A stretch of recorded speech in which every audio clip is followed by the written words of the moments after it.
ফের রেশন কার্ডের নিয়ম বদল। হ্যাঁ বন্ধুরা, এবার বাংলায় চালু করা হচ্ছে স্মার্ট রেশন কার্ড।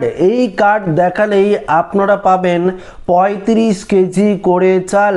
তো যদি আপনাদের কাছে AAY SPHH বা PHH হোক বা RKSY 1 RKSY 2 যে কোনো রেশন কার্ড যদি আপনাদের থাকে, অবশ্যই ভিডিওটি আপনারা দেখবেন, তাহলে পরিষ্কারভাবে বুঝতে পারবেন এই মুহূর্তে রাজ্য সরকার এবং কেন্দ্রীয় সরকারের তরফ থেকে এই রেশন ব্যবস্থাকে নিয়ে কি নিয়ম পরিবর্তন করা হচ্ছে।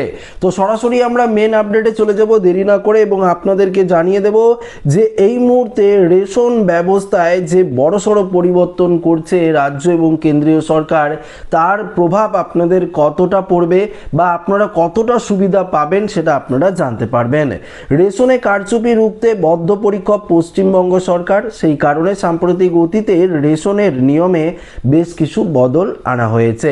এবার শোনা যাচ্ছে শীঘ্রই রেশন বন্টনের আরও নিয়ম পরিবর্তন আসতে চলেছে। রাজ্যের একাধিক শহরে চালু হতে চলেছে ডিজিটাল কারেন্সি মোড। তো বুঝতেই পারলেন, ডিজিটাল কারেন্সি মোড কিন্তু এবার রেশন ব্যবস্থায় চালু হবে। এরপর থেকে রেশন দোকানে টোকন দেখিয়ে বিনামূল্যে আপনারা চাল, গম, আটা, চিনি সব কিন্তু নিতে পারবেন। আর দেখুন, আগস্টের শুরুতেই কেন্দ্রীয় খাদ্য দপ্তরের মুখ্য সচিব রাজ্য এসেছিলেন। শীঘ্রই বাংলায় স্মার্ট রেশন কার্ড চালু হতে চলেছে।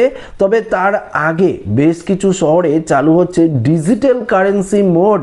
এরপর থেকে এই পদ্ধতিতে রেশন কিন্তু পাওয়া যাবে। কেন্দ্রের নির্দেশ অনুসারে রাজ্যের শহরের প্রধান 2 জেলায় ডিজিটাল কারেন্সির মাধ্যমে রেশন বন্ধন, অর্থাৎ রেশন যে বন্টন, সেটা কিন্তু পাইলট প্রজেক্ট হিসাবে শুরু হবে। প্রধানমন্ত্রী গরিব কল্যাণ অন্ন যোজনায় গ্রাহকদের অত্যাধুনিক এই পদ্ধতিতে রেশন সামগ্রী দেওয়া হবে।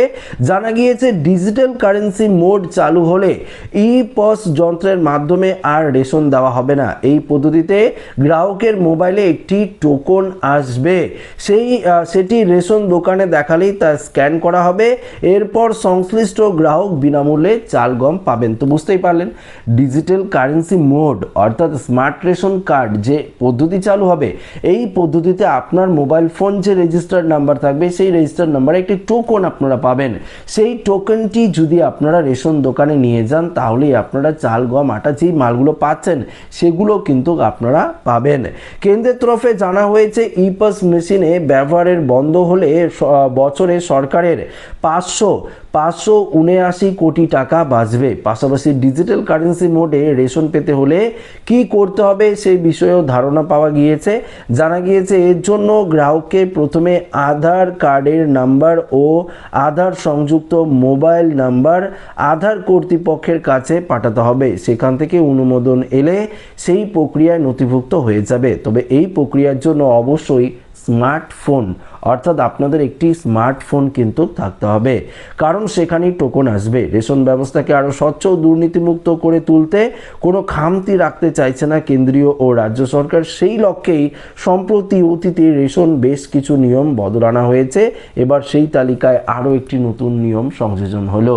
তো বুঝতে পারলেন বন্ধুরা, এবার এই নতুন স্মার্ট রেশন কার্ড বা এই যে টোকন ব্যবস্থাটা যদি চালু হয়, তাহলে কিন্তু সেটি দেখালেই আপনারা রেশন পরিষেবা পেয়ে যাবেন। কারণ অনেক ক্ষেত্রে দেখি আমরা ই-পাস মেশিনে ফিঙ্গারপ্রিন্ট মিলছে না, আঙুলের ছাপ দিয়ে রেশন তুলতে পারছি না, অর্থাৎ ফ্যামিলি মেম্বার আরেকজনের যেতে হচ্ছে। আবারও দেখুন, অনেক ক্ষেত্রে চোখের স্ক্যান করেও আমরা রেশন পরিষেবা পাচ্ছি না আধার কার্ড দিয়ে, সেক্ষেত্রে ই-পাস মেশিনের সমস্যা হচ্ছে।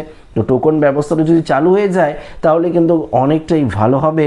এবার দেখুন, 35 কেজি চাল কারা পাবেন? যদি আপনাদের AAY রেশন কার্ড থাকে, একটি রেশন কার্ডে 7 কেজি করে দেওয়া হচ্ছে চাল। তো যদি আপনাদের 5 জন ফ্যামিলি মেম্বার থাকে, 5 জন লোক থাকে ফ্যামিলিতে, 5-7 35 কেজি কিন্তু আপনারা চাল পাবেন। আগে যেটি আপনারা 15 বা 21 কেজি করে পাচ্ছিলেন ফ্যামিলি পিছু, সেটা কিন্তু বন্ধ করে দেওয়া হয়েছে। এবার কিন্তু দেওয়া হচ্ছে পরিষ্কারভাবে, কিন্তু দেওয়া হচ্ছে যেটা বলেছে রাজ্য সরকারের তরফ থেকে, যে পরিবার পিছু নয়, কার্ড পিছু 7 কেজি করে পাবেন, ঊর্ধ্বে আপনারা 35 কেজি মাল পাবেন রেশন ব্যবস্থায়। তো বন্ধুরা, আমার উদ্দেশ্য ছিল আপডেটটি আপনাদের কাছে পৌঁছে দেওয়া। ভিডিওটি ভালো লাগে লাইক করবেন, বন্ধুদের সাথে শেয়ার করবেন, নতুন হয়ে থাকলে চ্যানেলটিকে সাবস্ক্রাইব করে আমাদের সঙ্গে জুড়ে থাকবেন। ধন্যবাদ।